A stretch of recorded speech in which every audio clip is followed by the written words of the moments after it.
मार्च 1931 भारत के इतिहास का वह दर्दनाक दौर था जो आंसू और इंकलाब की स्याही से लिखा गया। पूरा देश लाहौर सेंट्रल जेल में बंद 3 युवाओं मतलब भगत सिंह, राजगुरु और सुखदेव की किस्मत का इंतजार कर रहे थे।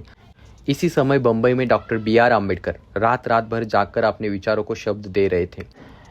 एक और भगत सिंह युवाओं के इंकलाब का प्रतीक थे तो दूसरी ओर अम्बेडकर करोड़ों शोषितों की आवाज थे। भगत सिंह केवल एक क्रांतिकारी नहीं बल्कि गहरे विचारों वाले लेखक भी थे। उन्होंने जातिवाद और छुआछूत के खिलाफ खुलकर लिखा और कहा कि जब तक समाज में बराबरी नहीं होगी तब तक सच्ची आज़ादी अधूरी है। अम्बेडकर भी इसी सोच से सहमत थे। दोनों का सपना एक ऐसे भारत का था जो जाति विहीन और समानता पर आधारित हो। ब्रिटिश सरकार ने भगत सिंह और उनके साथियों को फांसी की सजा सुनाई तब अम्बेडकर चुप नहीं रहे।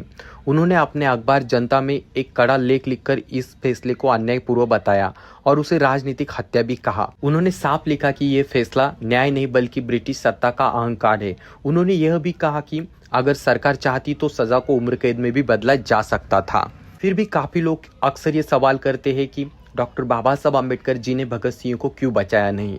इसका सबसे बड़ा कारण यह भी है उस समय उनके पास कोई ऐसी सरकारी न्यायिक सत्ता नहीं थी। फांसी माफ करने का केवल अधिकार जो था लॉर्ड इरविन के पास था। इसके अलावा उस समय महात्मा गांधी और कांग्रेस के पास ही ब्रिटिश सरकार पर दबाव डालने की ताकत थी। अम्बेडकर इस राजनीतिक शक्ति का हिस्सा नहीं थे। इसी के साथ ही ब्रिटिश सरकार भगत सिंह को एक खतरनाक विद्रोही मानती थी। किसी भी कीमत पर उन्हें जीवित नहीं छोड़ना चाहती थी। उस दौर में अम्बेडकर एक साथ 2 लड़ाई लड़ रहे थे, एक अंग्रेजों के खिलाफ और दूसरी भारतीय समाज में फैले जातिवाद के खिलाफ। उनका पूरा ध्यान दलित समाज के अधिकारों के लिए चल रहे संघर्ष पर था। 23 मार्च 1931 को तय समय से पहले भगत सिंह, सुखदेव और राजगुरु को फांसी दे दी गई। ये खबर पूरे देश को झकझोर गई।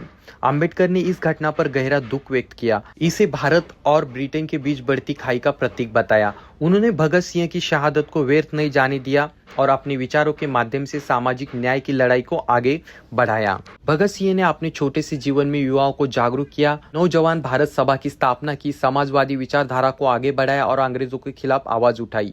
वही अम्बेडकर ने संविधान के जरिए समानता और न्याय की नींव रखी। दोनों के रास्ते अलग थे लेकिन मंजिल एक ही थी, एक स्वतंत्र, समान और शोषण मुक्त भारत।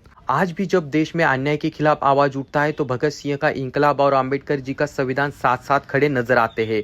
एक ने फांसी का फंदा चूमकर इतिहास रचा तो दूसरे ने कलम से एक ऐसा राष्ट्र गढ़ा जो आज भी लोकतंत्र की नींव पर खड़ा है। अगर आपको वीडियो पसंद आया हो तो अपने दोस्तों के साथ इसे जरूर शेयर कीजिए।